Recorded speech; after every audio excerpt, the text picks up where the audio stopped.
Uma boa noite a todos.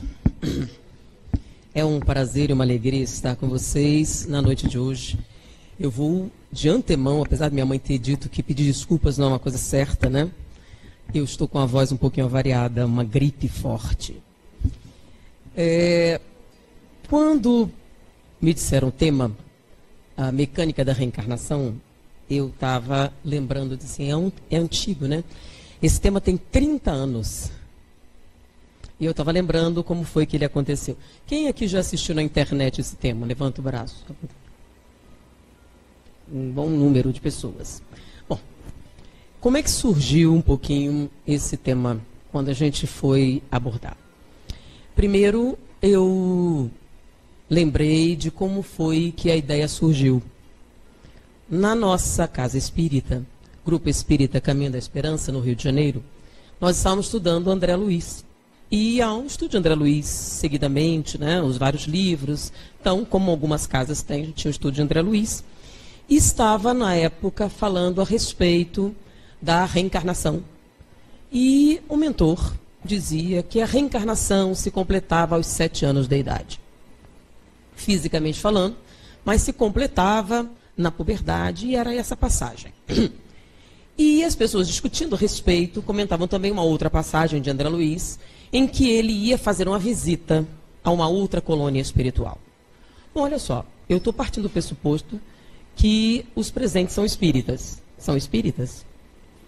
Eu posso falar de André Luiz tranquilamente, porque eu estou falando em algumas plateias, a gente viaja muito para fora, tem gente que não sabe quem era André Luiz, quem era Chico Xavier, etc., né? Então, todos são espíritas? Quem é espírita? Levanta o braço só para ter uma ideia. Ok. Tem algum simpatizante, visitante, não sei o que estou fazendo aqui? Bom, eu sempre começo com algumas colocações, né? As pessoas me apresentam como orador espírita e eu sempre digo que não é bem assim. Eu sou e sempre fui professora. E o professor tem uma outra forma de falar, né? Eu acho que o palestrante, o orador, é quase como um artista. Ele tem um envolvimento meio poético. O professor, ele tem uma função diferente. O professor, ele vai desenvolver um tema, fazer pensar, trabalhar um tema. E essa sempre foi a nossa proposta. Então, é isso que a gente faz. Então, esse tema surgiu, que a gente estava estudando, e nas discussões, algumas pessoas estavam fazendo a colocação, que André Luiz foi fazer uma visita a uma outra colônia, e chegou lá, haviam crianças. E era um estudo sistematizado, uma pessoa perguntou, vem cá, mas não é todo mundo espírito velho, que teve não sei quantas reencarnações? Como é que tem criança no mundo espiritual? Da onde saem as crianças? É uma pergunta razoável, não é? Muitos espíritos não fazem a pergunta, mas aí fiz a pergunta. Da onde sai a criança? Vem cá. Se você já viveu muitas vidas, quando você sai do corpo, você é velho ou você é novo? Qual é a sua idade de verdade? Então, quando você se apresenta, eu tenho 1000, eu tenho 2000, 3000. Como é que você se coloca lá? Qual é a sua idade? Eu não diz. O que é que você acha, olhando para mim? A idade tem a ver com a elevação espiritual? São várias perguntas interessantes que surgem assim. Por exemplo, o espírito mais elevado é mais velho ou mais novo? Tem a ver com o tempo de duração? Como é que funciona isso? Então, são perguntas razoáveis. Então, eram esses debates que estavam acontecendo no centro. E eu vou fazer referência aqui a um grande professor.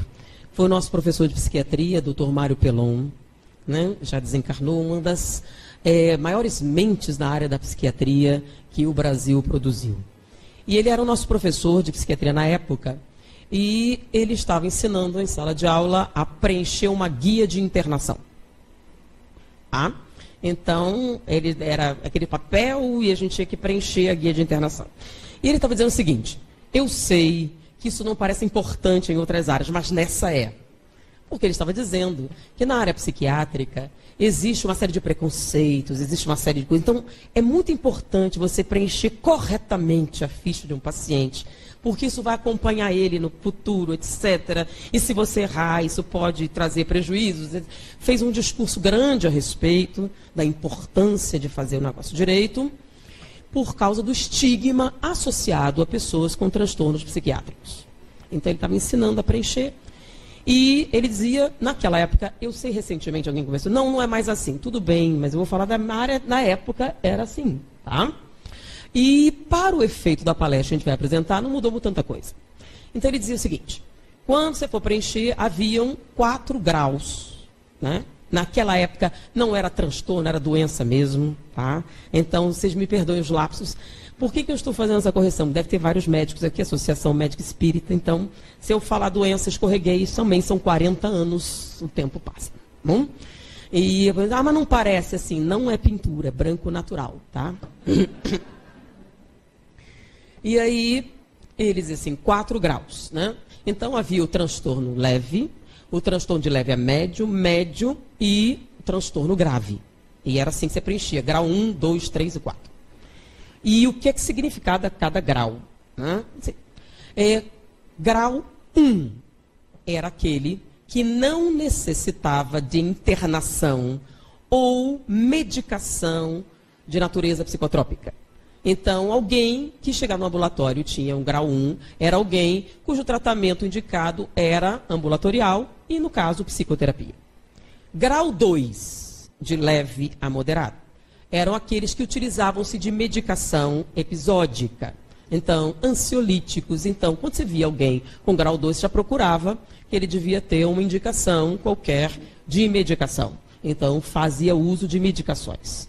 Grau 3 eram aqueles que tinham que fazer uso sistemático da medicação e que esporadicamente tinham quadros de internação.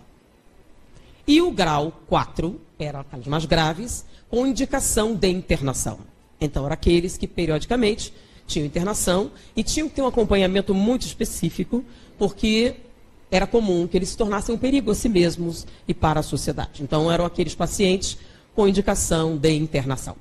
E aí ele explicava quais eram as características, como você preenchia, o que acontecia, como é que você sabia isso, e quando você pegasse a guia, o que é que significavam essas coisas. Beleza. Ele fez aquela explicação toda. Mas, professor, essa é me parece que esse tipo de classificação é meramente administrativa. Né? Quem usa remédio, quem não usa remédio, quem já foi internado, quem não foi internado. Isso não teria uma coisa mais assim científica, alguma coisa assim? Como é que você faz essa divisão assim? Não, essa divisão, você tem toda a razão, ela é de natureza um tanto quanto burocrática, mas é importante para o profissional. Mas é claro que todas as divisões têm um certo embasamento. O problema é que o transtorno mental não foi dada ainda a última palavra, e ele era um homem muito culto. Mas eu vou dar algumas divisões para vocês, com relação ao nível dos transtornos mentais. Essa divisão realmente é uma divisão administrativa que se usava na época. Hoje me falaram que não usa mais, tá? Mas era o que se usava naquela época. Aí ele disse assim, vamos analisar essa divisão, tá? O que seriam os transtornos mais graves? Aqueles em que você tem periodicamente quadros de internação. Aí ele diz assim, as oligofrenias, hebefrenias, o caso das esquizofrenias paranoides mais graves, aquela em que surtos periódicos são comuns e que hoje não interna tanto quanto internava naquela época, tá, gente? Então sempre faço esse desconto. Então, há 30 anos atrás. Então, a internação é muito comum e ela é periódica, fora aqueles que estão internados há muito tempo. Então, nós consideramos que transtornos desse nível, dessa gravidade, em que a pessoa se torna incapaz do convívio social, têm origem nas fases estruturais do desenvolvimento da mente. Mas peraí, o tema mas não é Espiritismo e André Luiz? Vamos chegar lá, vamos dizer como é que a ideia surgiu. Então, a gente estava tendo esta aula. Então, nos transtornos graves, os chamados grau 4, eles surgem nas primeiras fases do desenvolvimento. Então, ele dizia que haviam 4 grandes fases no desenvolvimento. Tá? Era aquela base, que é de 0 a 6 meses. De 0 a 6 meses de idade, segundo algumas correntes da psicoterapia, é a fase da formação do eu. É quando você lança os primórdios, tá? Ou seja, a base do que futuramente será a sua personalidade. Então, a primeira fase da formação da personalidade é o eu.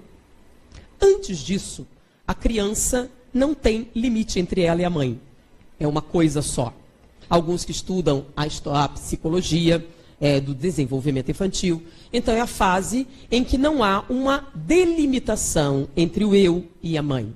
Então, é como se fosse um adendo.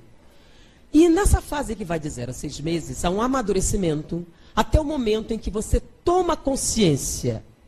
Quando eu digo isso, é relativo ao bebê, tá bom? E que você é uma entidade separada da sua mãe e separada do meio ambiente, né? Então, você forma o eu. Então, eu. E é interessante que você pode observar a criança fazendo esse desenvolvimento. É o momento em que a criança começa a brincar com a própria mão. Já viu a criança brincando com a mãozinha?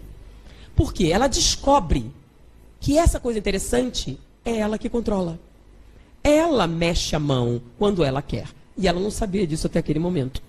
E aí ela ri, brincando com a própria mão, brincando com o pezinho. Ela aprende a mover os móveis. Você bota aquele monte de coisa ali que fica parado, né? Até que ela descobre que ela pode interagir. Ela descobriu que ela é algo separado do meio ambiente. E essa fase de desenvolvimento acontece de 0 a 6 meses. Há 30 anos atrás, a gente não tinha o desenvolvimento em neurologia que nós temos hoje, tá? Então, tudo isso era um processo um tanto quanto abstrato. Então, de 0 a 6 meses seria o lançamento das bases do desenvolvimento do eu. De 6 meses até mais ou menos 4 anos de idade, era a segunda grande fase do desenvolvimento infantil, que era a fase do desenvolvimento do outro. Então, a primeira parte é o eu. Depois que o eu está estabelecido, ele começa a desenvolver o que seriam os outros. Porque era eu e o resto. Agora, esse resto tem subdivisões. Esse resto são os outros e o meio ambiente. E ele começa a aprender a fazer essa separação. E nós também podemos observar esse fenômeno. Então, antes disso se estabelecer, o dono do bebê é quem tivesse a mamadeira ou a comida. Né? Quem tivesse a mamadeira era o dono, ele ia com quem fosse. Mas num determinado momento, aquele bebê que ia com todo mundo, começa a fazer um negócio. E alguns pais surpreendem. Nossa, ele está estranhando. Lembra que o bebê não estranhava ninguém? Ia com todo mundo e, de repente, ele começa a estranhar. Por que ele começa a estranhar? Porque ele começa a reconhecer fisionomia. Eu vejo esse sempre. Este eu vejo de vez em quando e esse eu nunca vi antes. Então ele começa a separar esses outros. Então existem aqueles que eu estou vendo, aqueles assim, e uma coisa diferente. E ele começa a estranhar. E isso é um desenvolvimento que vai de 6 meses até 4 anos de idade. Então começa a separar e daqui a pouco, até os 4 anos, ele separa entre aqueles que são próximos, aqueles que são estranhos, aqueles que são... E ele então faz esse salto. A próxima grande fase de desenvolvimento é aquela que vai de 4 anos de idade até os 7 anos de idade, que é a fase do afetivo motivacional. É quando você começa a estabelecer relações afetivas com esses outros. Você já tem o eu, já separou os outros, e agora você vai estabelecer relações afetivas com essas pessoas. Então, por exemplo, existem aqueles que eu amo, existem aqueles que eu gosto, existem aqueles que são os colegas, e existem aqueles pelos quais sou totalmente indiferente. Então, nesse caso, não estou falando de relações sociais, estou falando de relações afetivas. Então, é a fase que a gente chama de afetivo motivacional. E a partir dos 7 anos em diante, até mais ou menos a puberdade, com algumas escolas que têm variações, seria a última fase, que é a fase do desenvolvimento de natureza psicológica. É quando você vai estabelecer as chamadas relações sociais. Então, as relações de poder, relações sociais, relações de natureza psicológica. Então, em termos de psiquiatria, era o máximo que se desenvolvia, tá? Na época. E por causa do Mário Pelon, que tinha um interesse maior na área, ele desenvolveu alguma coisa, ele fez algumas colocações a respeito das várias escolas, da psicologia, da psicoterapia e das subdivisões em diferentes escolas. O que foi muito interessante do ponto de vista que na psiquiatria ela é muito mais mecânica do que propriamente psicológica. E ele fez essa grande separação. E eu achei curioso os números que ele colocou. Tá? 0 a 6 meses. 6 meses a 4 anos. 4 anos a 7 anos. 7 anos em diante até os 14. Foi essa divisão que ele colocou. E vocês vão encontrar em vários livros. Por exemplo, Desenvolvimento Social, da Ana Maria Stender. Você tem vários livros de psicologia que fazem essa divisão.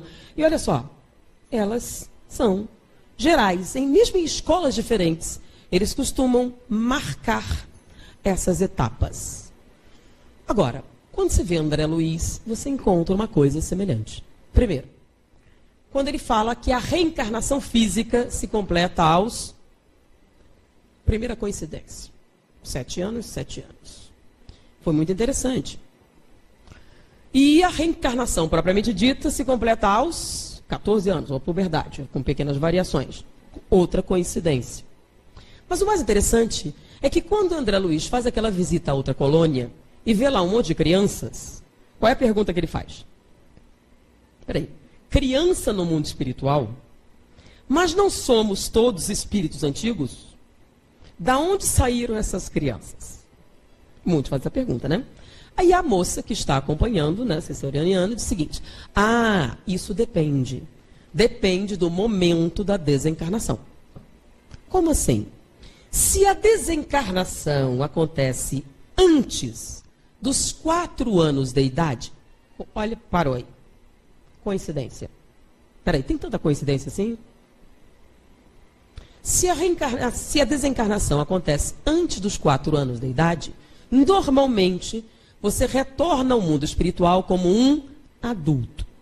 Porém, se a desencarnação acontece após os 4 anos de idade, é muito comum que você retorne ao mundo espiritual como criança e faça um desenvolvimento relativo no mundo espiritual. O que é relativo?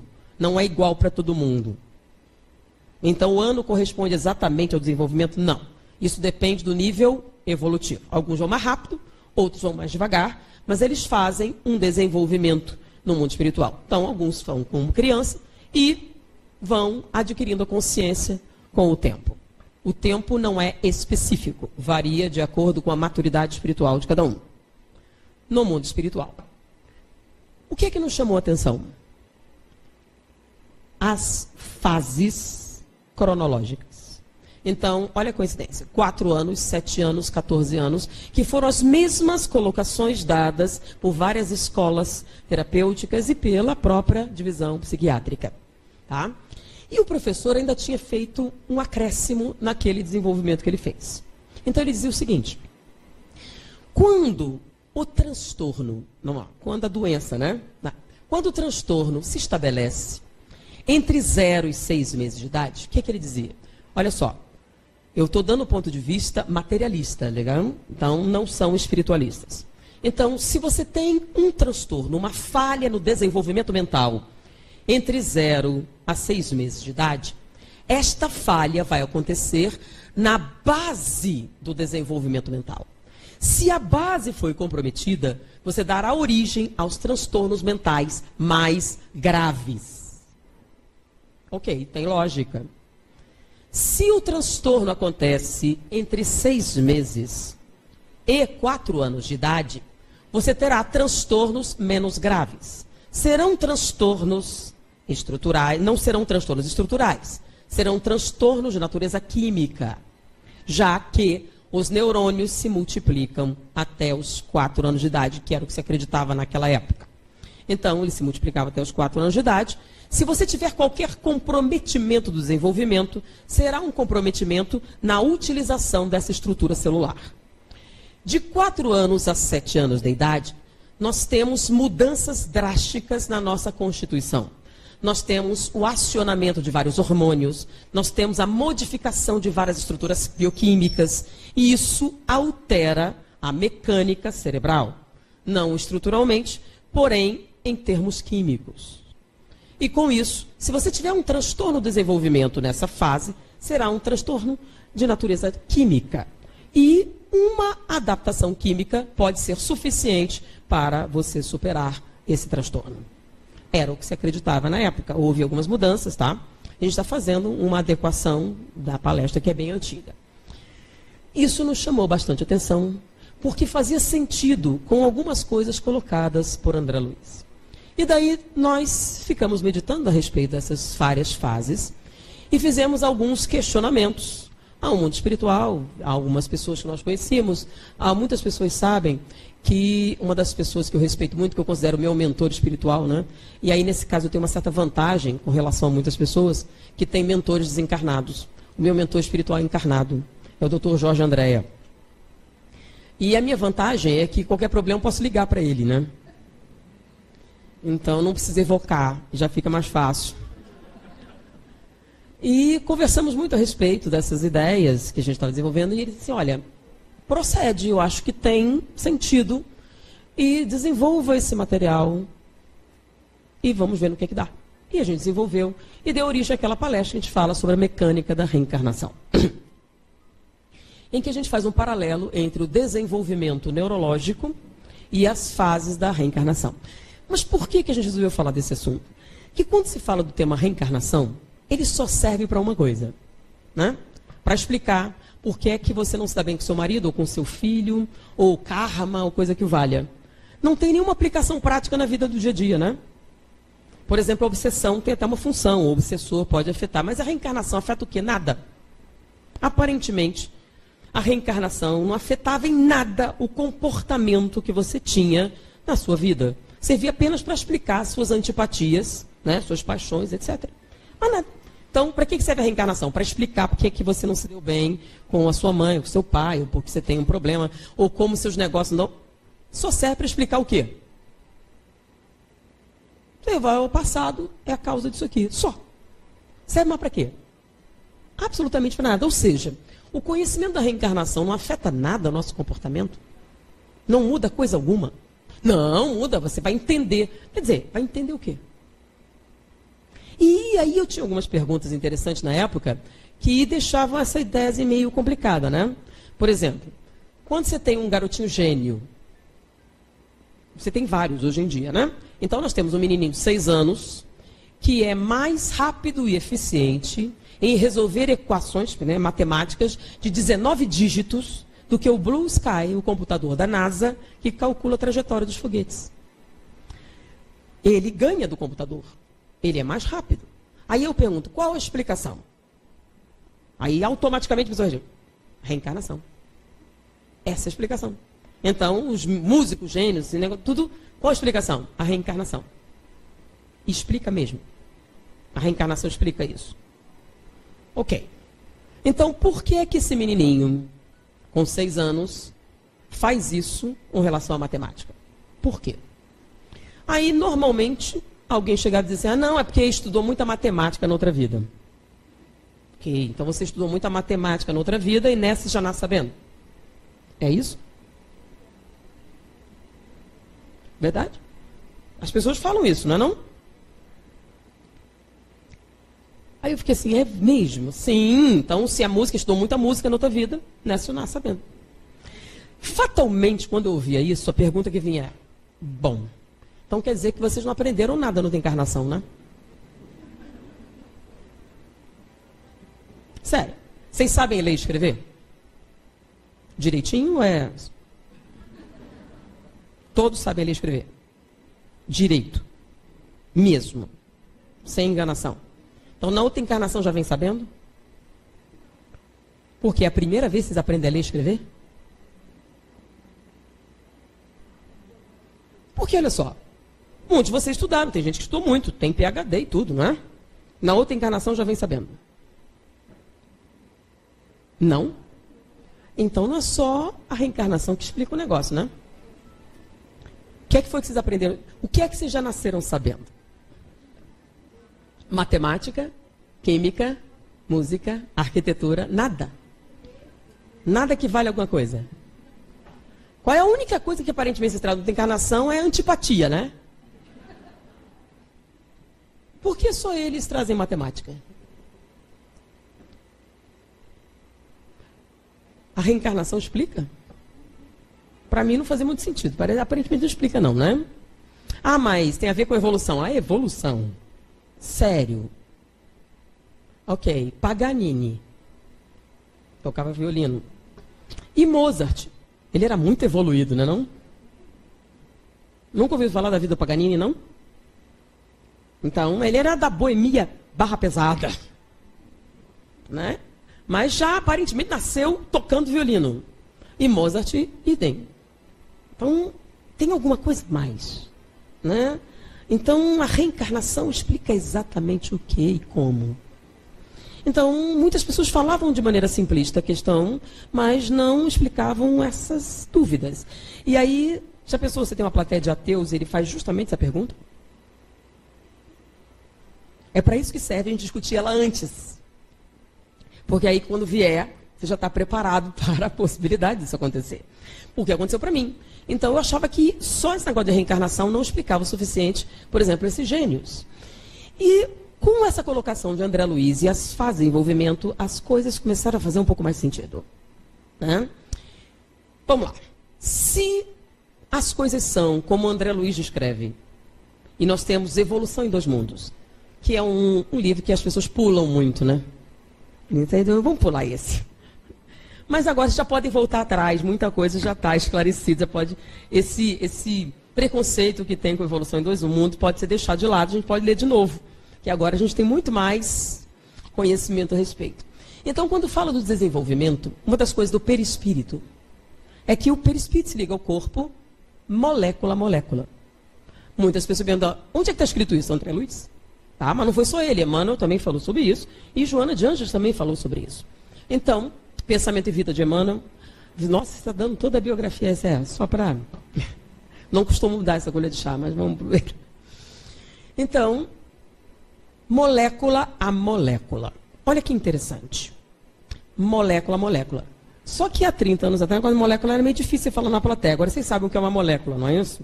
Átomo também. Então, a reencarnação se dá molécula a molécula. Mas quando é que a reencarnação começa? Bom, eu vou só partir do pressuposto e começa na fecundação, tá? Porque nem isso a gente pode afirmar mais hoje em dia, tá bom?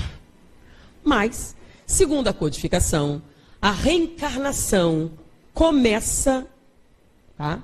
Não é que se dá, ela começa na fecundação. Então, quando o espermatozoide e o óvulo se unem e formam a célula ovo, você tem quantas células? Uma só. E a reencarnação começa aí. Como assim começa aí? Vou te perguntar de novo. Quantas células tem? Uma. Quantas tem no perispírito? Quantas tem no perispírito? Então, a gente não tem... Qual é a forma do perispírito? Tem a forma que o espírito queira, correto? Então, normalmente você vai reencarnar aqui nesse planeta, qual é a forma? Humanoide, não é isso? Então, no perispírito, você tem o quê? Lembra que vocês, volta e meia, né? Se no perispírito não tiver o braço, o que acontece quando você reencarna? Nunca discutiram isso sistematizado? Tem uma apostila lá, tem essa discussão. Se ele não tem o braço, o que acontece? Se ele tiver alguma anomalia a nível perispiritual, o que acontece quando você reencarna? Lembram dessa discussão? Bom, então se você tem braço lá, tanto que você não tem o braço lá e não vai ter aqui, se você só tem uma célula no corpo, você está reencarnado? Como é que se dá a reencarnação, gente? Não é molécula a molécula? Você tem todas as moléculas para você se ligar? Você só tem uma célula. Quantas moléculas tem, gente? Pouquinho, né? Então, você tem um perispírito, tem quantas moléculas? Um montão. E você só tem o quê? Uma célula. A reencarnação já está feita? Não, você está mais para lá do que para cá, certo? Você está mais morto do que vivo, correto? Você está ligado ao corpo físico por quantas células? Uma. Quantas células estão sobrando lá de lá? Então você está mais vivo ou mais morto? Você está mais morto do que vivo, correto? Aí essa única célula se divide em duas. Essas aí vão se dividindo de maneira progressiva, geometricamente. Lembram? Aí você vai dividindo.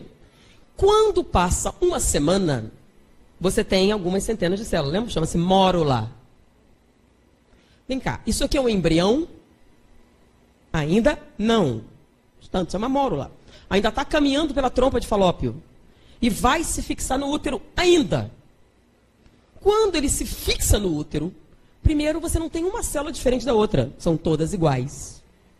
E quantas? Algumas centenas. E quantas tem no perispírito? Sobrando ainda. Muitas. Então ele está totalmente ligado a esse corpo reencarnante, que na verdade, se ele tivesse, quando você saísse do corpo, você seria o quê? Gosma. O que é que parece essa estrutura celular? Gosma, né? Tem alguma aparência? Não, não tem não. São células indiferenciadas, sem nenhuma estrutura. Então, fora do corpo seria gosma. Então, quando você sai do corpo, você é gosma? Agora, quando você pega na literatura espírita, você encontra muitos reencarnantes que saem do corpo. E eles aparecem sob forma de gosma. Eles aparecem como, gente? Espíritos, né? É muito comum.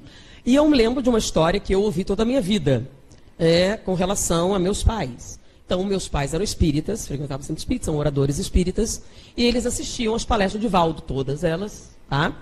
Porque meu pai era da Mansão do Caminho, ele era da Bahia. E eles assistiam.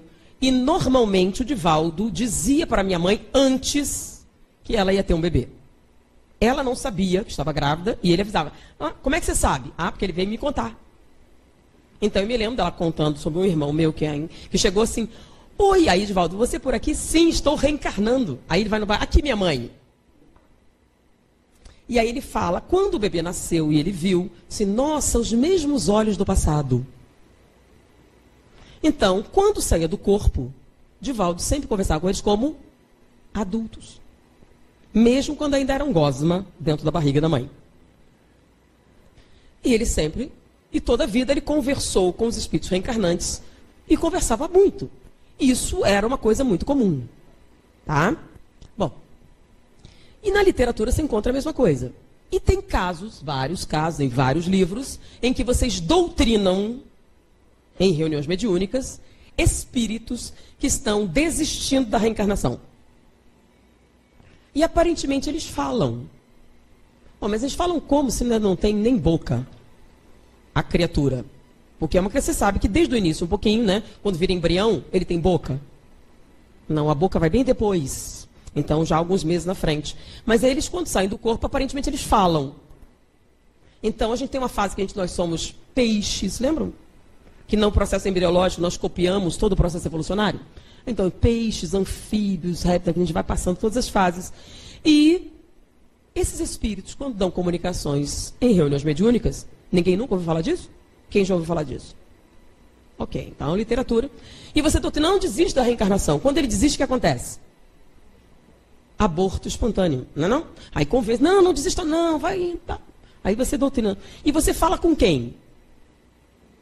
Com o espírito. E ele fala como com você? Normal, né? Ele fala... Ô, Gugu Dadá. Não, eles falam mesmo, não falam? Falam o que estão sentindo. Mas peraí, para você falar o que está sentindo, você tem que ter o quê? Toda a estrutura correspondente à fonação. E eles fazem? Fazem perfeitamente. Então, quando eles saem do corpo, o que eles veem? Espíritos. Normalmente o quê?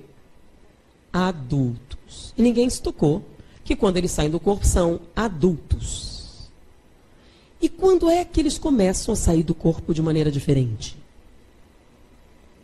E aí vocês vão lembrar, vou fazer referência a uma história. Então eu estou dando todos os elementos que levaram a gente a construir aquela palestra. Aliás, essa que eu estou fazendo hoje, que está diferente, não está igual na internet. Foi uma história que a gente conhecia há muito tempo e que a gente já participou em outras circunstâncias. Divaldo estava fazendo uma palestra quando uma jovem, uma palestra, e o tema era reencarnação. Ele explicava a reencarnação, as ligações kármicas do passado, as familiares, etc. E uma jovem estava assistindo a palestra e depois foi conversar com ele e disse: eu finalmente entendi meu problema. Entendi na sua palestra que eu tenho um problema reencarnatório com a minha filha. Eu, quando vim aqui, eu queria uma explicação e eu queria que você me desse uma ajuda. Porque eu entendi agora. A minha filha é uma inimiga do passado. Porque ela me odeia desde que nasceu. Quando ela nasceu, logo no início, eu percebi que havia alguma coisa errada. Eu não conseguia segurar ela no colo. Qualquer pessoa podia segurar, mas quando eu segurava, ela chorava violentamente. Ela não aceitou o meu peito. Ela aceitava qualquer mulher, menos eu. Ela ia com qualquer pessoa, menos comigo. E à medida que ela foi crescendo, isso foi ficando mais intenso. Ela tinha aversão à minha pessoa. Se eu tentasse fazer ela dormir, ela reagia. Meu marido podia, minha sogra, todo mundo, menos eu. E ela foi crescendo, isso foi ficando cada vez mais intenso. E nessa palestra eu entendi que ela é um inimigo do passado. Se ela me odeia do passado, eu não sei, mas eu não odeio. Eu amo a minha filha. Eu a quero muitíssimo. E eu queria pedir uma ajuda ao Senhor para resolver esse problema. Eu queria resolver o problema com a minha filha. Então eu queria que o Senhor me orientasse. Ele ficou muito sensibilizado e no dia seguinte, ele estaria na outra conferência, ele disse que iria consultar o mundo espiritual e que ela viesse no outro dia. No outro dia, ela veio novamente e antes ele havia consultado sua mentora espiritual. E o mais interessante, ele perguntou, qual a situação do passado que ocasionou este fenômeno? Nenhum. Não é um problema do passado. Não é um problema de outra encarnação. Como assim? É um problema que começou durante o parto. O parto, tudo começou no parto. Ele disse, no parto? Bom, foi orientação espiritual. Quando ela veio, ele disse, nós consultamos os amigos espirituais e não é um problema de outra encarnação. Vocês não são inimigas do passado. Eles disseram que tudo começou na hora do parto. Você teve algum problema? Não tive nenhum problema. E ela ficou assim, não, foi um parto normal, foi tudo muito natural. O médico era um amigo da família, minha família está presente, eu vou até conversar com meus familiares, mas não houve nenhum problema durante o parto. E ela saiu.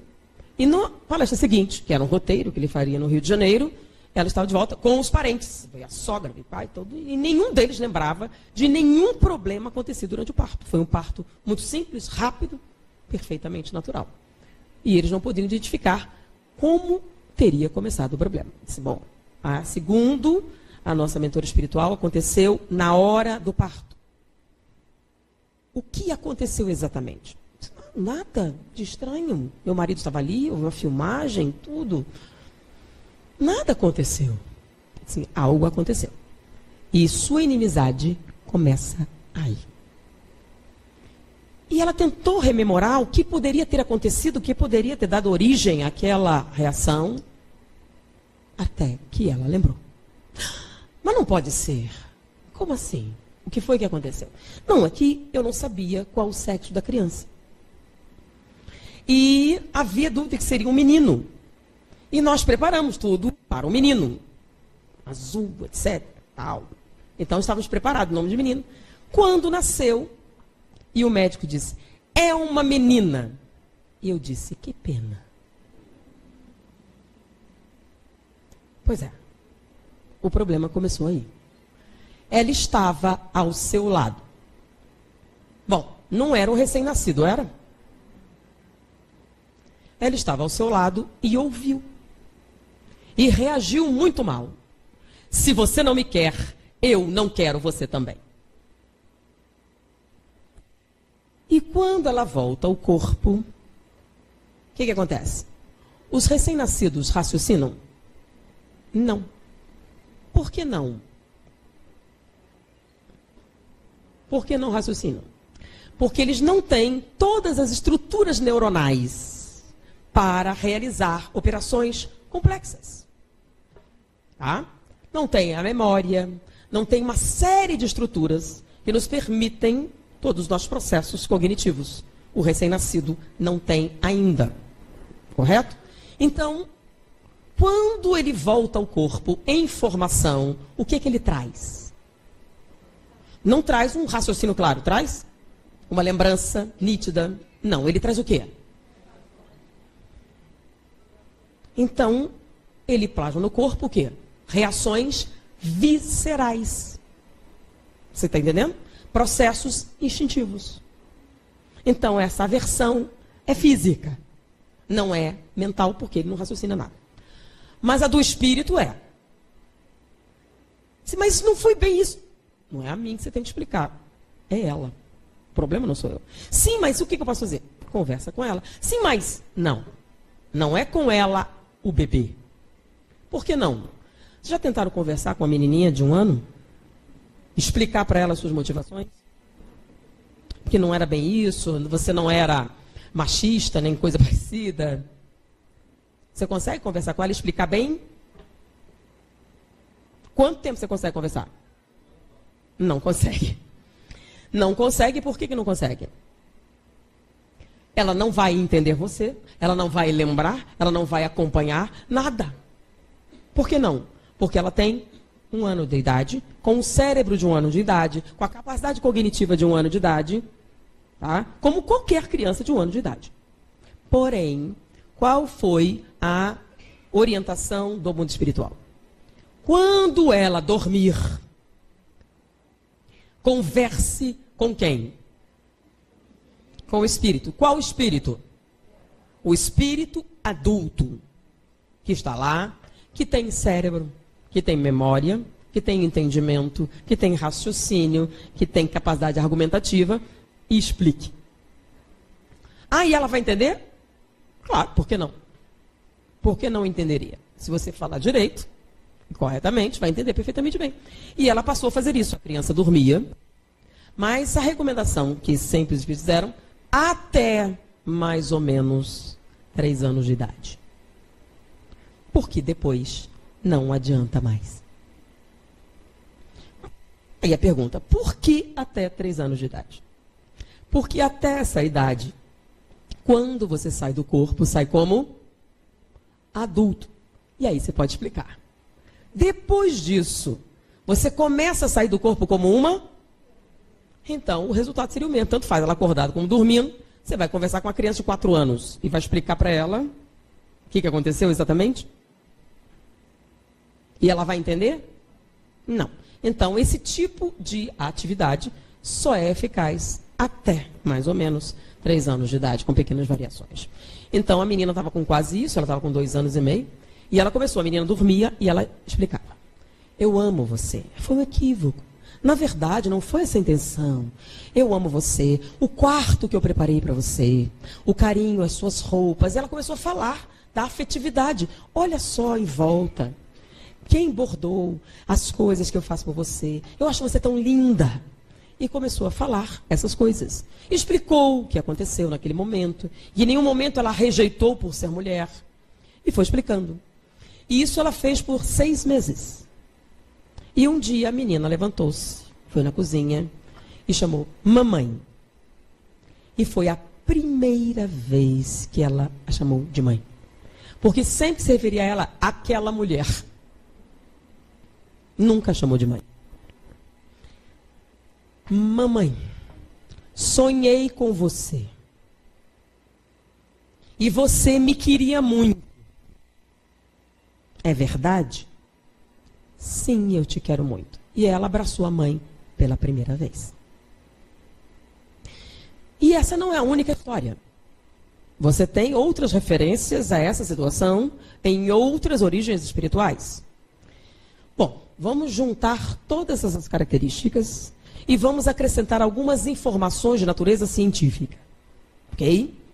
Para tentar fundamentar a tese da mecânica da reencarnação afetando a nossa vida diária. Então, vamos com relação a esta formação embriológica, correto? Para aqueles que estudarem embriologia, são da área médica, a gente sabe que até uma determinada fase, você não sabe o sexo da criança, sabe? Não. Por quê? Porque não tem. As áreas anatômicas correspondentes não estão formadas. Então, se você fizer ultrassom muito cedo, você vai ver o quê? Nada. Qual o sexo da criança? Não tem? E ela tem mais alguma outra coisa?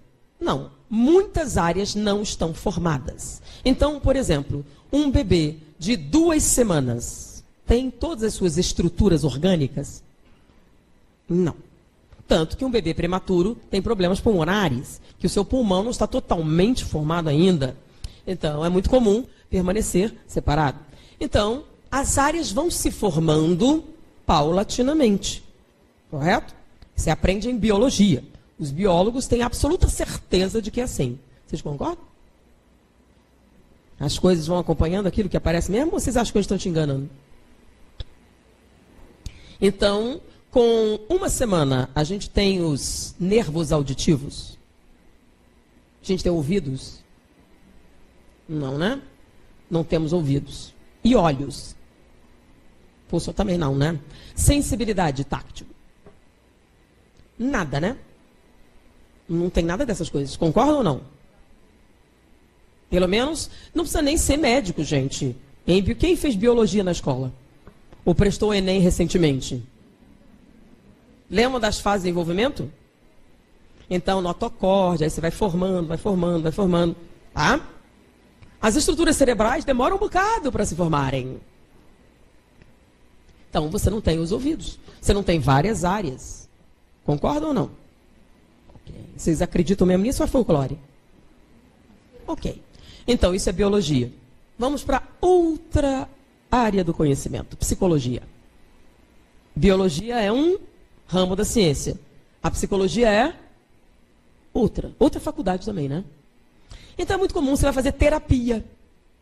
Aí você vai na psicóloga e ela vai fazer uma anamnese de você, aquele histórico. E ela pergunta, como foi o parto?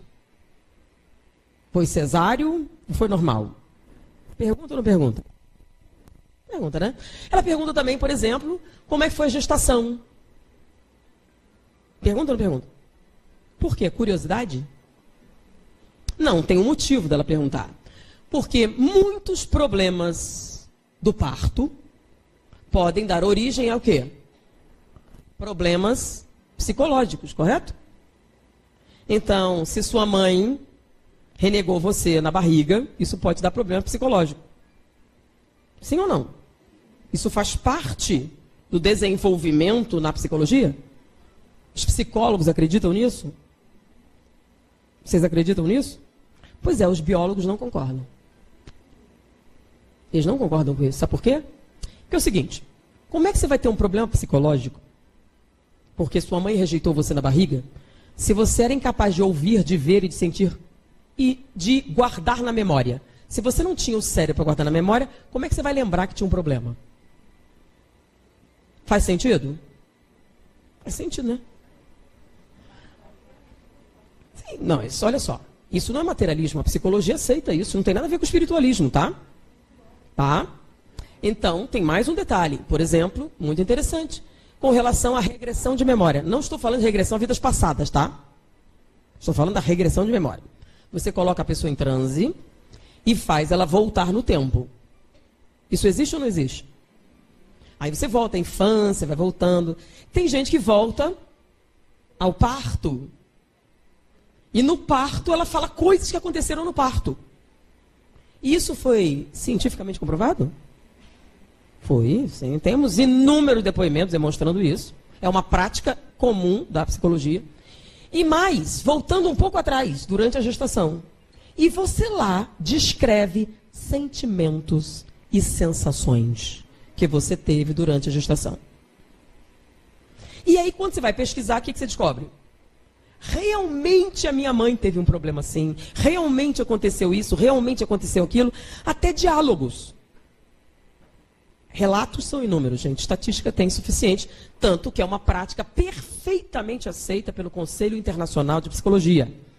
Beleza? Ok, a psicologia aceita isso bem. A biologia não concorda. Vem cá, como é que você vai lembrar do que você sentiu se você não tinha nervos para isso? E outra coisa, como é que você vai guardar alguma coisa na memória se sua memória não existia neurologicamente? Guardou aonde?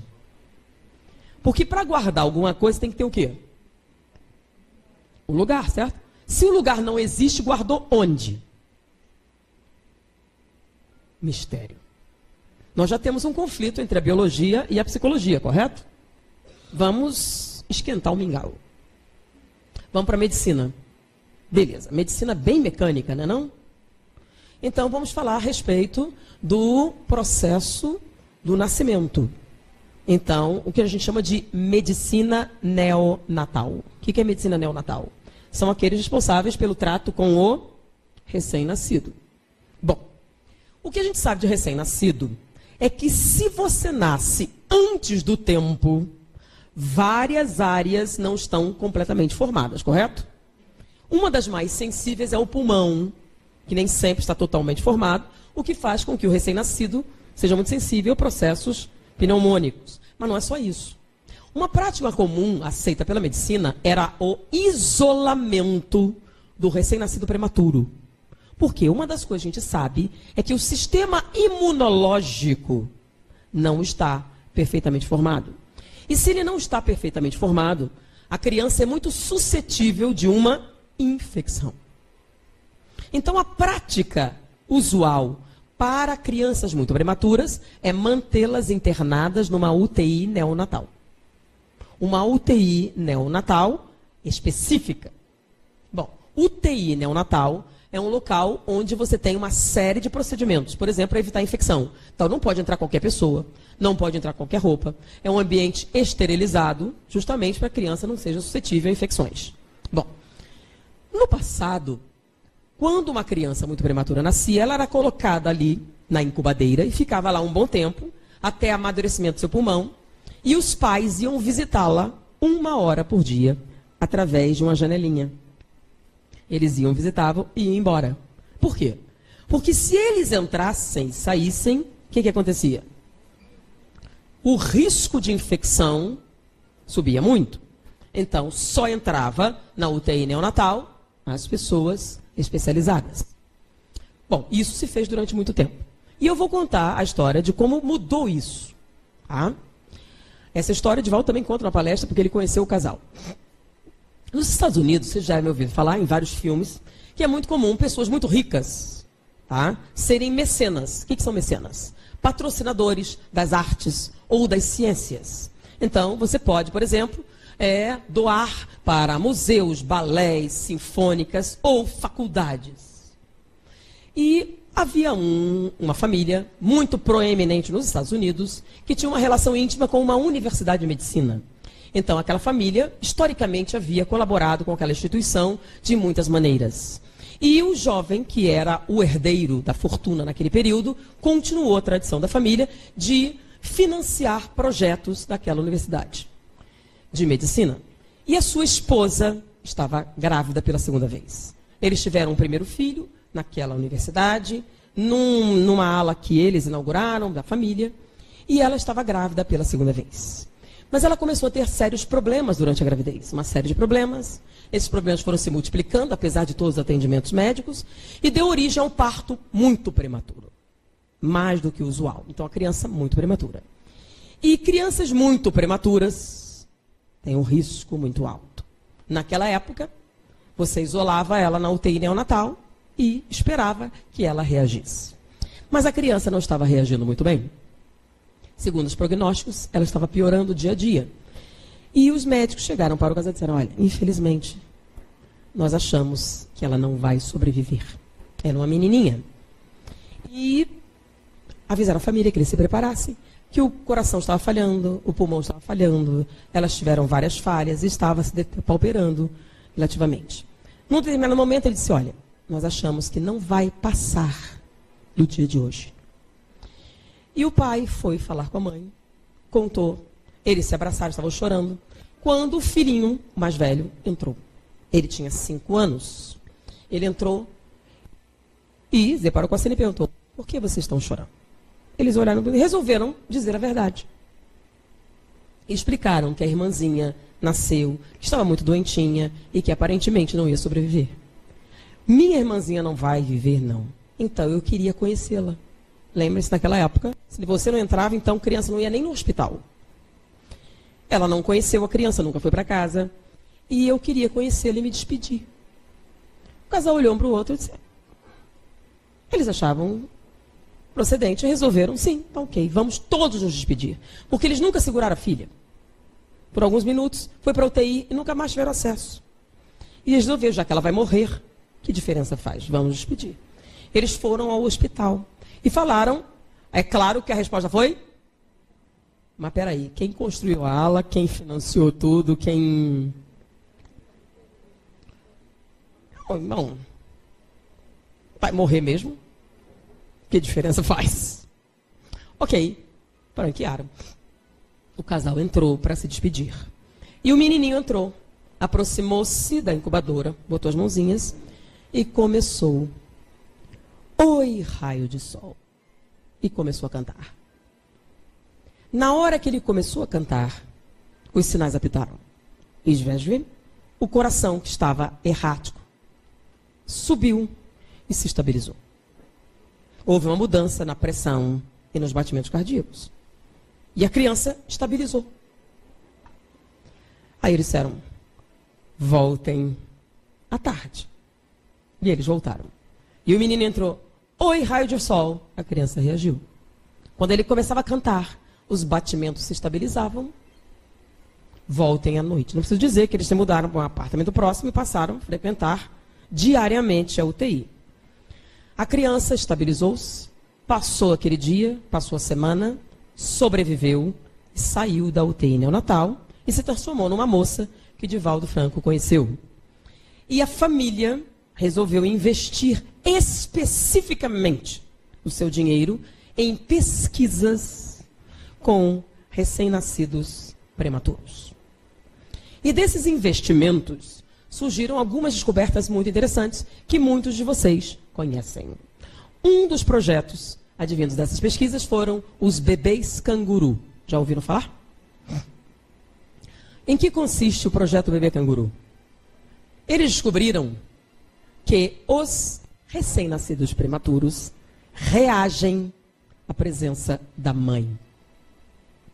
Mas peraí, não serve qualquer mulher? Não. Gente, existem enfermeiras amorosas que trabalham porque amam bebês. Mas não interessa. Os bebês reagem à mãe. Alguns aos pais. E alguns mesmo aos avós. Então eles descobriram que quando você mantém o recém-nascido próximo à sua mãe, a probabilidade de sobrevivência aumenta. Ou seja, o risco de infecção, custo-benefício. Existe um risco de infecção, porém o ganho em termos de estabilização do bebê é tão significativo que eles preferem manter. Inclusive agora, é obrigatório que a mãe frequente a UTI neonatal e tenha relações com o bebê. Por quê? Porque os bebês que têm contato com os pais se recuperam melhor. Estatisticamente comprovado. Então hoje, as UTIs neonatal são franqueadas aos pais, em alguns casos até os avós. Porque as crianças reagem à voz, à presença materna, em alguns casos, paterna também. Qualquer um não, os pais que convivem com o bebê, é claro, certo? Isso é um fato da medicina. É claro que a biologia não concorda, né? Como assim não concorda? Peraí. Se o recém-nascido não tem a área do hipocampo formada, que é justamente o lugar onde você guarda as suas memórias, como é que ele vai reconhecer qualquer coisa, inclusive sua mãe? Se ele nunca teve relações sensoriais com ela. Onde é que ele guarda a memória da mãe se não tem lugar da memória na cabeça dele ainda? Então, para a biologia, você não vai lembrar de ninguém. Porque você não tem memória para lembrar nada. Ou seja, bebês recém-nascidos não têm memória neurologicamente falando. Verdade. Você não pode nem negar, pode? Mas, segundo a psicologia, tem. Segundo a medicina, está cabalmente comprovado que tem. E está onde essa memória? No cérebro é que não pode estar, né? Porque o lugar não está pronto. Então, onde está? E não é só isso. Nessas primeiras fases do recém-nascido, que você vai fazer regressão e tem um monte de lembrança, onde é que você guardou essas lembranças? Você não tem cérebro para guardar nada? Guardou onde? Bom, da briga entre a biologia, a psicologia e a medicina, ganhamos Nós. Porque a gente tem uma resposta? Onde estão essas memórias? Mas peraí, mas ele tem cérebro para isso? Sim, um cérebro perfeitamente lúcido e funcional. Então você guarda perfeitamente bem e com grande nitidez as respostas. Porque uma coisa interessante, quando eu fui revisar essas pesquisas, é que suas memórias como recém-nascido são muito nítidas. E suas memórias entre 5 anos e 6 não são a mesma coisa. Não são tão boas assim. Por quê? Vem cá, com 6 anos você já tinha um cérebro legalzinho. Com 3 meses não era tanto, certo? Por que você lembra mais? E com detalhes que, infelizmente, você não poderia fornecer. Porque quanto tempo o recém-nascido passa dormindo? Mais tempo do que passa acordado. E viu o que nesse meio tempo? Então, as possibilidades de uma memória extracerebral, com todas essas variáveis, vai se tornando cada vez mais plausível. Chama-se navalha de Ockham. A explicação mais plausível, possivelmente, possa ser a verdadeira. E outros fatores nós podemos acrescentar, além desses aí, que contribuem para aquelas colocações de André Luiz, lembram? Vamos então à próxima. A próxima é de um trabalho realizado pela doutora Ellen Van Bach. Ou Van Bach, ou sei lá que pronúncias queiram dar. Às vezes um dia a pessoa fica perguntando, eu fiquei procurando aquele pesquisador que você citou e não achei. Gente, pode ser que eu tenha pronunciado errado, tá bom? Já aconteceu comigo. Eu me lembro de assistir uma conferência sobre uma pessoa e eu fiquei procurando, assim, uns 3 anos, o tal do Jacques Stambul. E não achei. E tinha uma pesquisa notável, eu procurei tanto Jacques Stambul, aí eu pensei para a pessoa, liguei, não, Jacques Stambul, e não descobri, até que eu descobri que o nome da pessoa não era Jacques Stambul, era Harold Saxonburg. Custou. Então, doutora Ellen Van Bach, ela tem, na verdade, 2 livros, são vários livros, mas publicados no Brasil são 2, e ela fala sobre reencarnação. Dos livros sobre reencarnação, eu achei esse um dos mais notáveis, pela sua metodologia. E no livro de estreia, onde ela fala sobre esse assunto pela primeira vez, ela fala de onde surgiu o seu interesse com relação à reencarnação. Ela fez uma pesquisa muito diferente. Ela usou a estatística e determinados experimentos para verificar se a reencarnação era uma hipótese plausível, tá? Então, é muito interessante, recordando vidas passadas.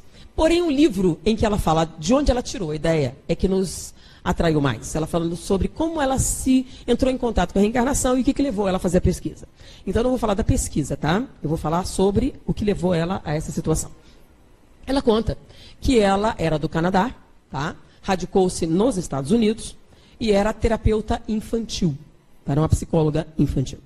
E ela fala do seu contato com o jovem paciente B. B. Ponto. Por quê? Porque a gente não diz o nome dele. Então, B, na época que foi consultar-se com ela, estava com 3 anos. E ele foi consultar-se com ela porque ele estava tendo alguns problemas na escola. E os problemas se relacionavam à seguinte situação. B nasceu numa família de origem italiana que havia migrado para os Estados Unidos. Eles eram trabalhadores braçais e aquele era o primeiro bebê nascido em solo americano. E a família toda estava com muita expectativa. Naquela época, lembra o negócio de imigração, nasceu o bebê, aquela coisa toda. O bebê nasceu e foi muito bem recebido pela família. E era um bebê encantador. Além de lindo, era um bebê muito simpático, muito alegre. E à medida que B foi crescendo, isso não ficou só na imaginação. Ele realmente era um bebê muito sociável, muito esperto. E rapidamente eles perceberam que B não era um bebê comum. Ele era muito mais inteligente do que as crianças normalmente o são. A lucidez. Ele começou a falar muito rapidamente e as coisas que ele dizia eram inusitadas. A primeira coisa que a família descobriu é que B era apaixonado por bombeiros. Quando eles ouviam a sirene do bombeiro, ele enlouquecia B, uma alegria. E brinquedos relacionados aos bombeiros eram os preferidos de B. O brinquedo favorito de B era vir com um caminhão de bombeiro, bonequinho de bombeiro, modelo de bombeiro. B amava os bombeiros. E quando ele começou a falar, as suas conversas expressaram isso rapidamente.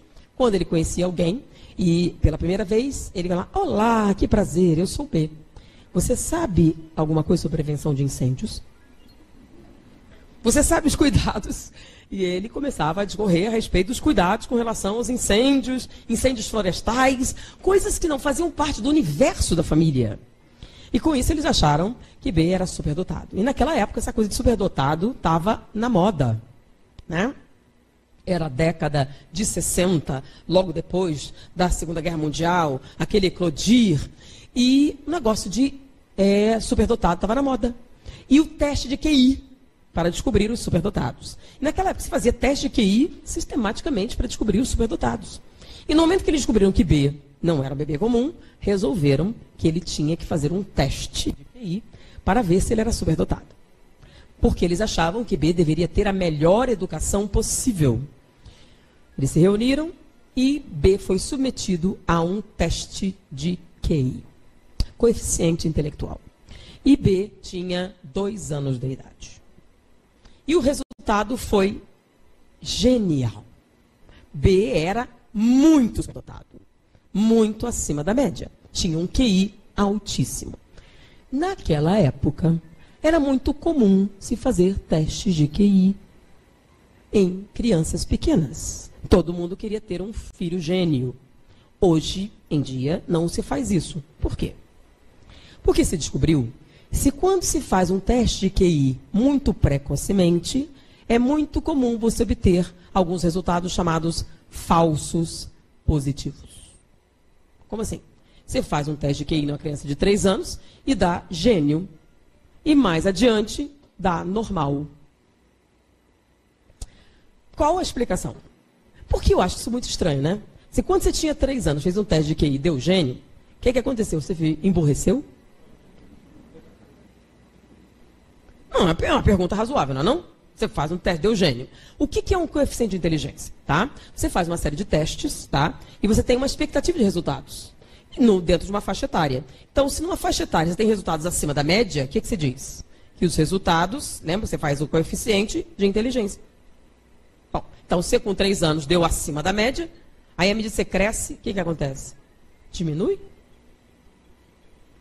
Haviam várias explicações, né? Uma explicação muito plausível é de que as crianças eram como papagaios. Você convivia muito com adultos, né? E aí você copiava muitas coisas dos adultos, e quando você fazia o teste, isso aparecia no teste. E depois que você ia para a escola, começava a conviver com crianças da sua faixa etária, aí você quer dizer, emburrece ir para a escola, não é? Vocês não essa explicação meio forçada não, gente? Não precisa não, vou dar uma lida. Na literatura vocês encontram essa explicação. Tem ou não tem? Tem alguém da área aqui? Psicopedagogia? Aí assim, eu achei isso meio furado, não é não? Papagaio? Se você fizer um teste num papagaio, vai dar gênio? Fala sério, gente. Vocês não acham que essa explicação é muito esquisita? Mas havia uma outra explicação também, que era o chamado surto neurológico. Como assim surto neurológico? Eles diziam que os neurônios tinham uma multiplicação acentuada até os 4 anos de idade. Então, era a síndrome da hiperatividade neuronal. Então, como os neurônios se multiplicavam muito, quando a criança era exposta a estímulos, ele multiplicava, tinha uma atividade muito intensa, e que após esse período, como eles paravam de se multiplicar, diminuía essa atividade neuronal e eles se tornavam normais. Tá esquisito também, tá? Não? Então, eles atribuíam esses falsos positivos à síndrome da hiperatividade neuronal. Tá? Os neurônios eram hiperativos aos 4 anos, depois ficava normal, emburrecia. Tudo bem, era o que se ficava na época. O negócio é que descobriram que para você ter um teste fidedigno, você só poderia fazê-lo a partir dos 7 anos de idade.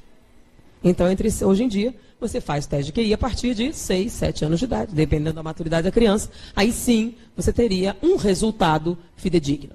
Testes feitos muito precocemente, era muito comum produzirem falsos positivos. A criança era gênio, depois fica burra. Estou brincando, gente, eles não falam assim, mas, qual outra fala? Você era muito esperto, agora não é mais. E aí, havia essa colocação com relação a 4 anos de idade. Se você fazia antes dos 4 anos de idade, a probabilidade de falso positivo era bem maior. Mas depois disso, diminuía a probabilidade, até quando você fazia os 7 anos, que normalmente os testes permaneciam constantes. Bom, vamos voltar a Helen Van Bach. Então, o B fez o tal teste de QI e deu o quê? Superdotado. Mas aparentemente devia estar certo, porque ele tinha um vocabulário, uma capacidade cognitiva fora do comum. Ele era um gênio. Então, ele com 2 anos de idade tinha um nível de maturidade de 8 anos. 10. As coisas que ele falava, o interesse dele com relação a determinadas áreas, né? Então, já que ele era um gênio, confirmado pelos testes, a família resolveu que ele tinha direito a ir numa escola para superdotados. Então, naquela época tinha isso também. Só que era uma coisa muito cara. A família inteira se reuniu para que B tivesse acesso à melhor educação.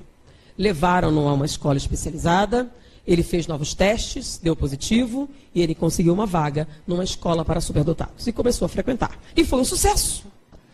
A escola achou que ele era realmente uma criança fora do comum, com capacidades cognitivas, etc., aquela coisa toda. E B começou a frequentar a escola. Quando B estava com 2 anos e meio, ele começou com 2 anos, 6 meses da escola, com resultados surpreendentes, a mãe foi chamada na escola. Nós queríamos saber se está tendo algum problema com B. Não, nenhum problema. Não, que B tem estado diferente.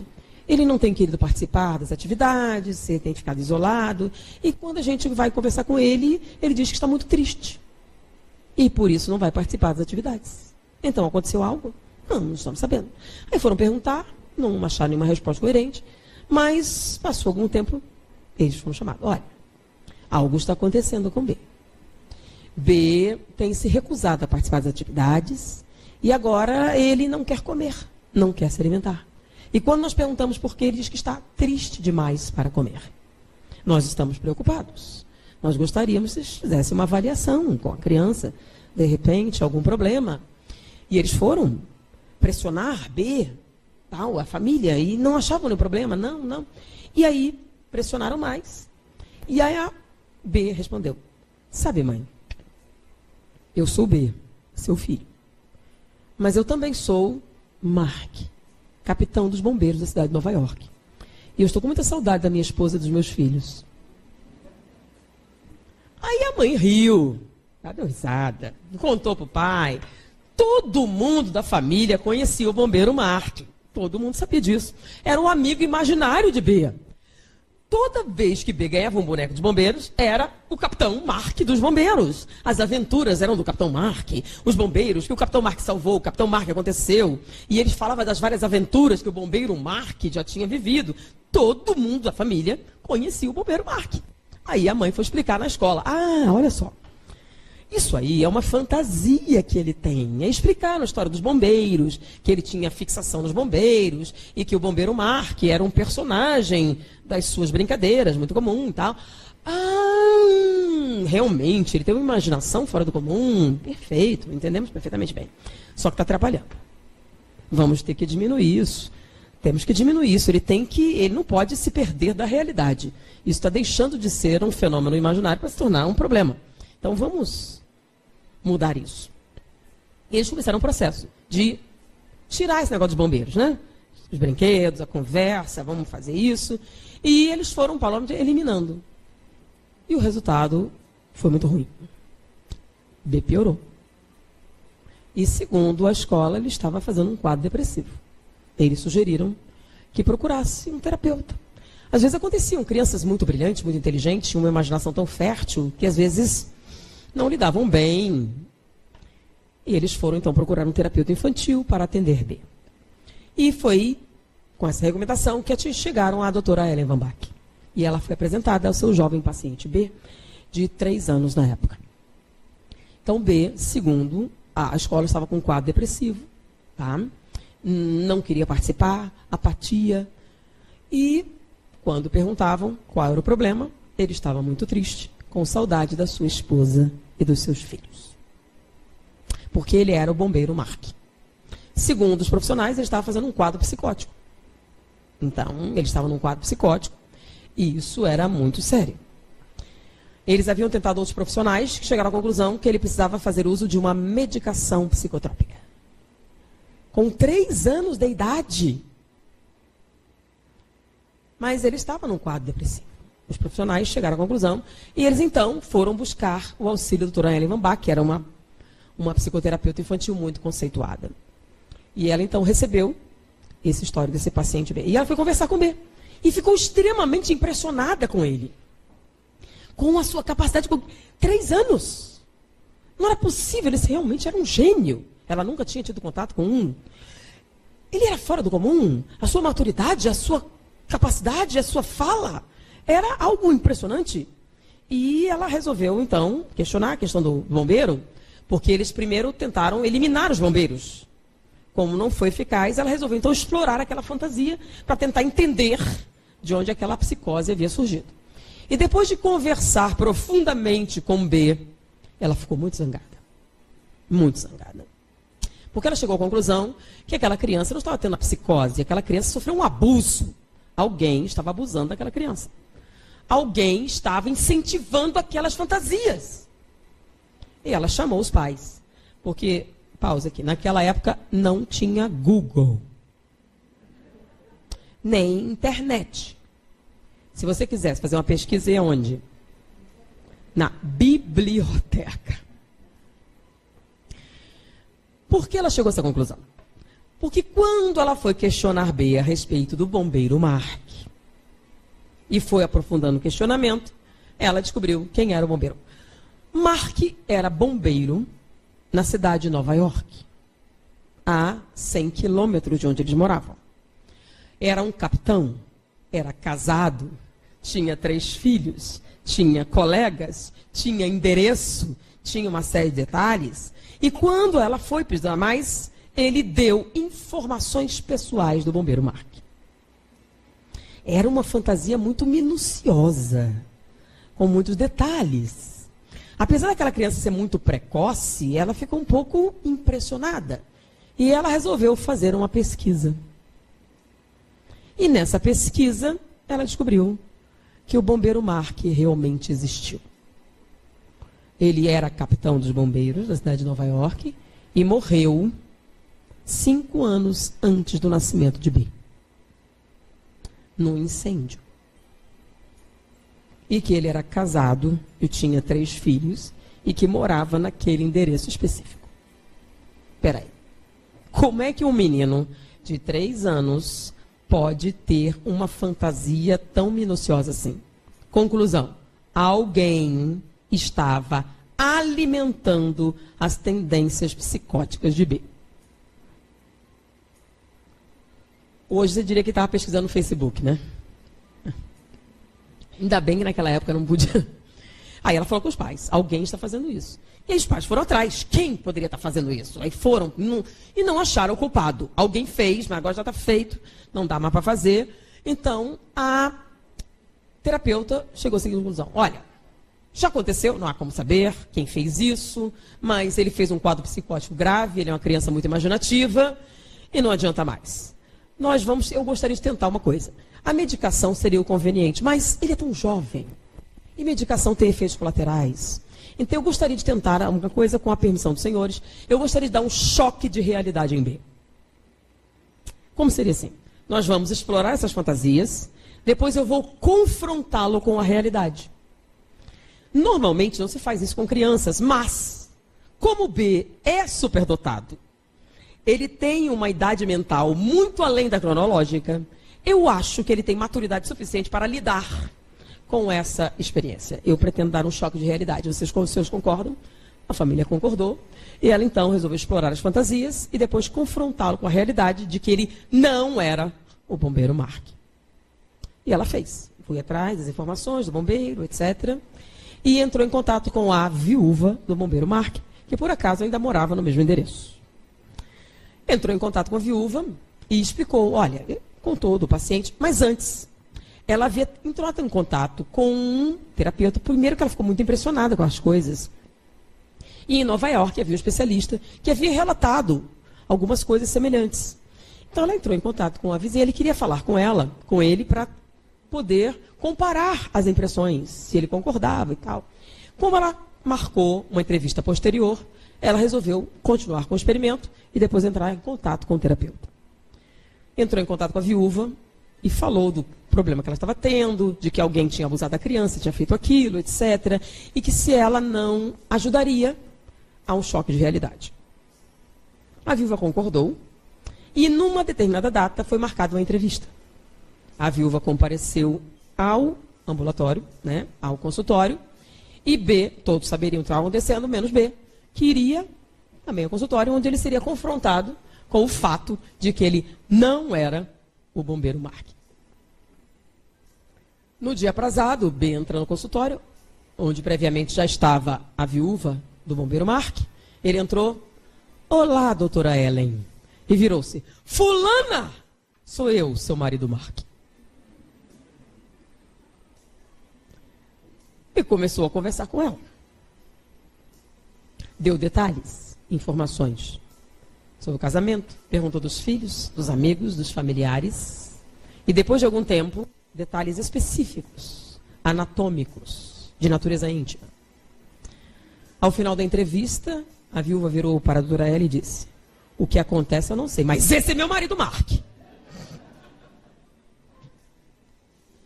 Porque ele, inclusive, citou um sinal que ela tinha na parte interna da coxa direita, que somente seu marido e seu ginecologista poderiam descrever. Qual a explicação? Doutora Ellen não tinha uma origem religiosa. Ela não tinha nenhum parâmetro. Será que o menino está possuído pelo fantasma do bombeiro Mark? Mas ela achava isso difícil de assimilar. Mas o que significa? O que é que fazemos agora? Porque aparentemente tudo piorou, porque ela fez aquilo para provar que ele não era o Mark, mas e agora? O que ela vai dizer? E ela entrou em contato, então, com o psiquiatra, que havia relatado um caso semelhante em Nova York. E ele falou assim, olha, não se preocupe, isso é por causa da síndrome da hiperatividade neuronal. Não faça nada que some em torno de 4 anos de idade. Não faça nada, não fale sobre isso, evite qualquer menção, que vai passar. Pode deixar que passa. A nossa experiência demonstra que isso passa. É a síndrome da hiperatividade neuronal. Sim, mas o senhor... Não alimente as fantasias. Se você alimentar, a coisa estraga. Deixa para lá que some. Se você não fizer nada, desaparece normalmente em torno de 4 anos de idade. Mas ela não conseguia se conformar. Mas ele era especialista, havia casos citados, ela resolveu, não vamos falar sobre isso, não vamos ir volta e meia. Depois daquele primeiro encontro, B deu uma melhorada significativa, voltou a se alimentar, melhorou. E à medida que o tempo foi passando, ele foi falando cada vez menos do bombeiro Mark, cada vez menos da viúva, foi mudando, mudando. E aos 5 anos de idade, ele não tinha a menor lembrança do bombeiro Mark, ou de qualquer uma das coisas anteriores. E o mais interessante, também não era um gênio. Era uma criança perfeitamente normal. Mas ela não se conformou. E a partir daí ela resolveu pesquisar esse fenômeno. Chegou à hipótese, encontrou contato com Ian Stevenson, Rabindranath Banerjee, outros pesquisadores, e travou contato com a hipótese da reencarnação. E a partir do relato de B, ela se dedicou e fez outras pesquisas muito interessantes que vale a pena vocês conhecerem. Mas o que nós traz aqui é a história específica de B. E o negócio da 4 anos de idade. E de várias outras crianças que também tinham experiências semelhantes, quadros considerados psicóticos e que desapareciam em torno de 4 anos de idade. O que acontece quando eles fazem 4 anos de idade? Aparentemente, os neurônios deixavam de se multiplicar e ele melhorava. Mas nós temos uma explicação mais plausível, não é? Até os 4 anos de idade, quando você sai do corpo, sai como um adulto, com lembranças de um, com a cognição de um, e pode trazer essas lembranças para o tempo presente, como nós nos lembramos de alguns sonhos que vivemos no mundo espiritual. A partir dos 4 anos de idade, biologicamente, o que é que nós temos? Se os neurônios deixarem de se multiplicar, isso significa que o perispírito está ligado ao corpo, lembram molécula a molécula? todos os neurônios que existem no perispírito agora têm um correspondente fisiológico. Então, você não vai poder, então, quando você sai do corpo agora, o seu perispírito assume a forma do quê? Do corpo físico reencarnante. Então, quando você sai do corpo, você vai saindo, não é exatamente, gente, 4 anos, né? Não vai, cada vez mais você sai como criança. Após esse tempo, você passa a sair do corpo como uma criança. E quando você volta ao corpo como criança, você mantém a capacidade cognitiva de uma criança. O que explica perfeitamente todos os fenômenos relatados nos casos que apresentamos. Ou seja, todas essas apresentações que nós fizemos fundamentam a tese de André Luiz com relação ao processo reencarnatório. Mas qual a aplicação prática desta tese?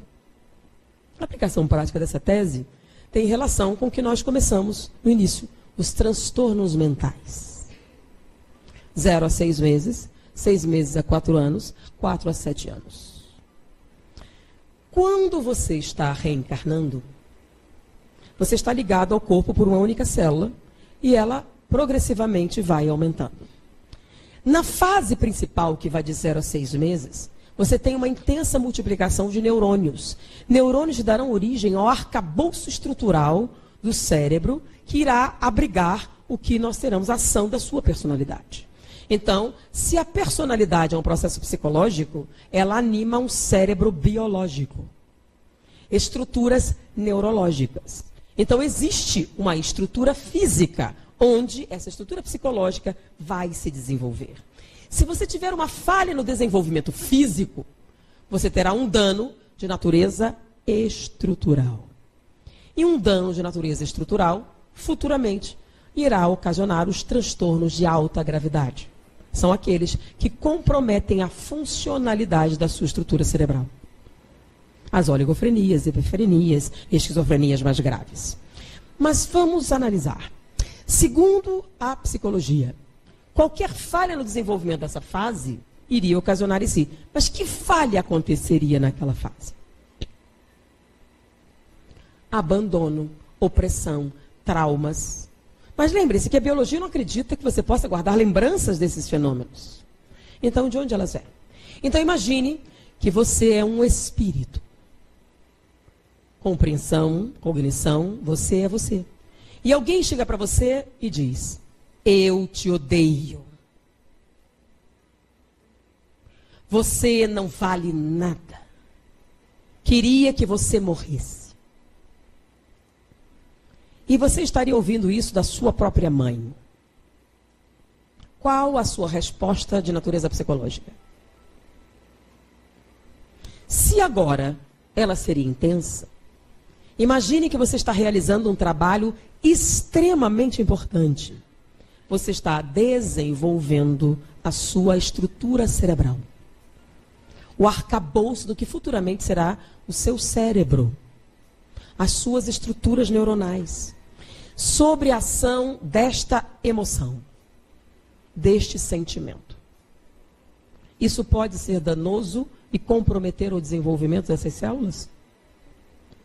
Isso justificaria os chamados transtornos de alta gravidade?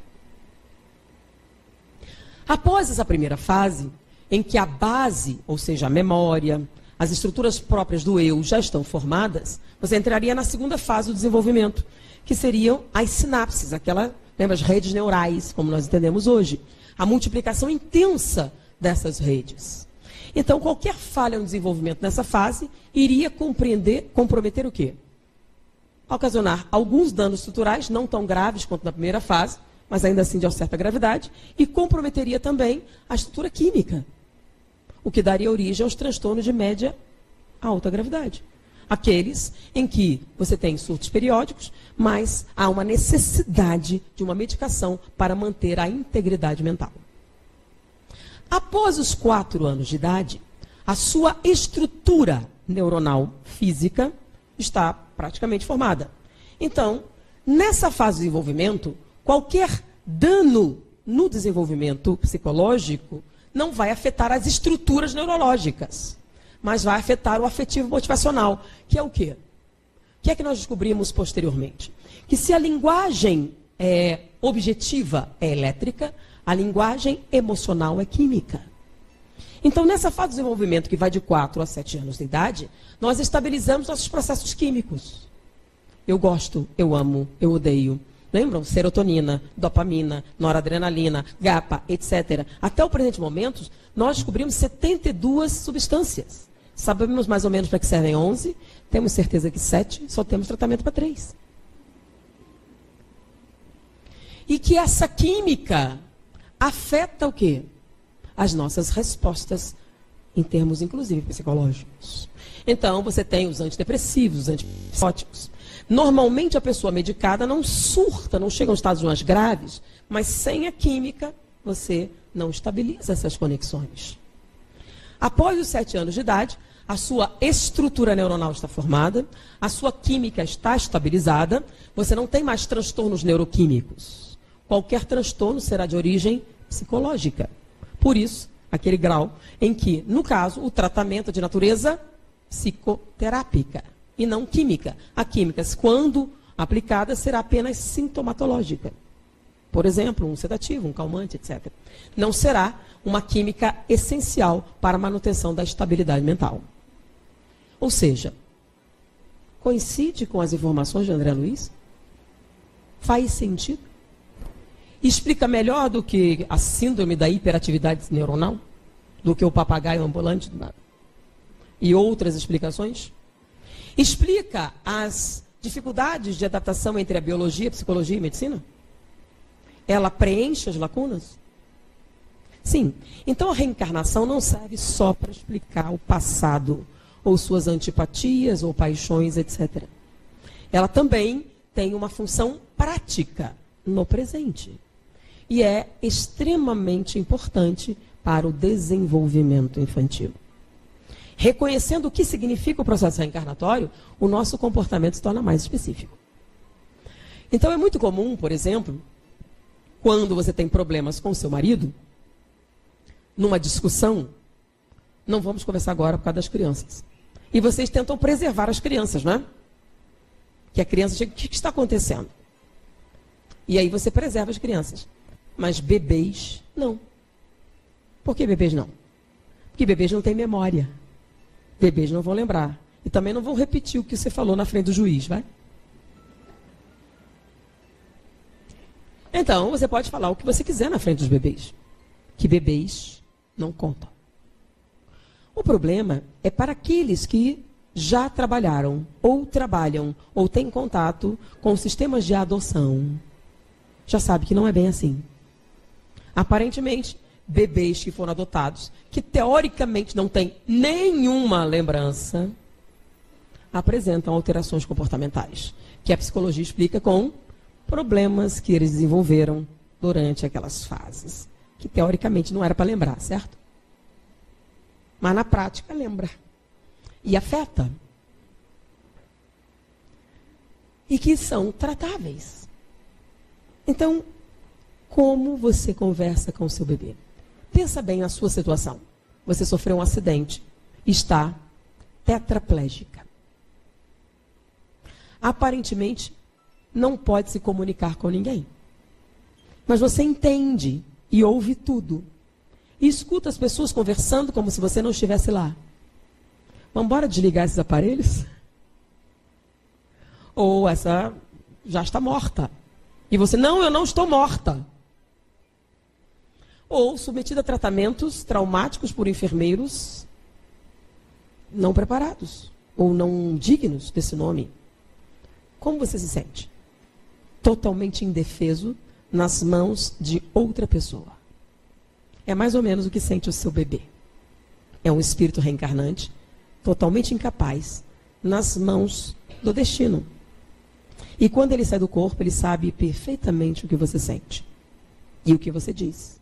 E compreende. E reage à altura. E dependendo do nível de reação, você terá consequências de natureza cognitiva e fisiológica. Ah, pai, espera aí, você está dizendo então que a culpa é da mãe? Vamos fazer um paralelo aqui bem importante, né? Vocês devem ter ouvido falar de Freud, certo? Beleza. Então, mas lembra que vocês são espíritas?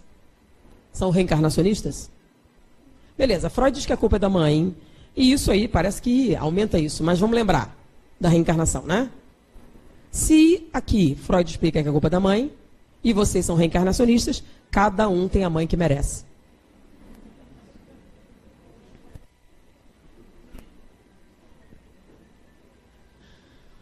As ligações familiares fazem-se por afinidade. Então, todos estão relacionados. O que estamos dizendo é o seguinte: você tem alguém com a probabilidade de um transtorno mental grave, por motivos que vêm do seu passado. E você, consciente do processo reencarnatório, sabendo das consequências de um processo bem realizado, cria um ambiente altamente acolhedor, pacífico, em que você afirma para aquele ente que você vai ter apoio, fala com ele, explica que você está lá, que você é bem-vindo, que você é desejado, e cria um ambiente muito tranquilo. Existe uma grande probabilidade de você atenuar esses transtornos. E o que seria um transtorno de alta gravidade se transforma num transtorno bem menor. O que poderia ser um processo esquizofrênico se torna apenas um quadro bipolar. O que podia ser um quadro químico grave se torna um transtorno obsessivo compulsivo. Ah, mas isso é muito ruim. É, mas é administrável. E o contrário também. Alguém com possibilidade de transtornos, diante de um ambiente altamente hostil, pode agravar o quadro. Ou seja, nós somos coautores do processo. Se não somos responsáveis diretamente pelo quadro psiquiátrico, nós podemos sim, como cúmplices ou apoiadores, agravar ou atenuar o processo. Porque reencarnação, gente, é uma relação interpessoal, como outra qualquer. Porém, os fatores reencarnatórios, que antigamente serviam só para explicar o passado, explicam muito mais o presente do que a gente imagina. Porque a gente bota na conta de outra encarnação uma grande quantidade de problemas do presente, que não tem a ver com a reencarnação passada, e sim com a reencarnação atual. Não é porque foi uma reencarnação de agora que ela não entra no capítulo da reencarnação. Então, como você lidava com o seu bebê? Eu sei que é estressante. Você está sozinha, ninguém viu. O que é que você disse para ele? E o problema não é o que você disse, é quem ouviu. O problema é que se essa reação psicológica aconteceu e não foi revertida, depois dos 4 anos de idade, se torna impossível. Por quê? Porque passou a ser um processo visceral. É quase como se fosse um reflexo condicionado neurológico. Então, o que começou como um processo cognitivo, que você transferiu para aquele cérebro a informação, você transforma na forma de quê? Vamos lá. Essa criança de 4 anos entende que ela tem um problema de relação com a mãe? Não, ela entende que ela tem uma aversão. E ela transforma isso num reflexo. E aí fica muito complicado de tratar. Porque uma criança indisciplinada, que reage violentamente a você, é muito mais difícil de lidar do que um bebê pacificamente dormindo, com o qual você conversa e explica os seus problemas. Porque conversar com um adulto é bem mais fácil do que tentar explicar a uma criança por que as coisas são como são. Então você tem grandes chances de superar uma série de limitações. Você tem até os 7 anos de idade para plasmar uma série de características que podem facilitar ou dificultar as suas relações familiares. Então, se vocês procurarem bem, vocês vão ver que Freud explica mais do que a gente imaginava, né? Por que isso acontece? Não sabemos. Não sabíamos. Agora sabemos. E essas informações, nós demos uma vasta documentação, né? Vocês podem pesquisar, graças a Deus a gente tem Google hoje. Mas não Google comum, procura o Google acadêmico, tá? Então foi assim que surgiu essa palestra, né? Baseada nisso. E alguns questionamentos, mas saiu como já explicamos. A gente juntou as informações de André Luiz com as informações científicas que nós apresentamos, de várias origens, que fundamentam bem. A gente pode afirmar 100%? Não, que eu não monitorei a reencarnação de ninguém. Mas se alguém quiser monitorar, eu acho que existem evidências bastante plausíveis de que possivelmente seja dessa maneira. E aí alguém pergunta assim, mas como as pessoas dizem? Ué, a gente pode pensar, né? Chama-se hipótese. Então, temos uma hipótese perfeitamente plausível sobre a mecânica do processo reencarnatório. E foi um prazer estar com vocês, gente. Muita paz. Bom, para aqueles que precisassem ir, estamos à disposição.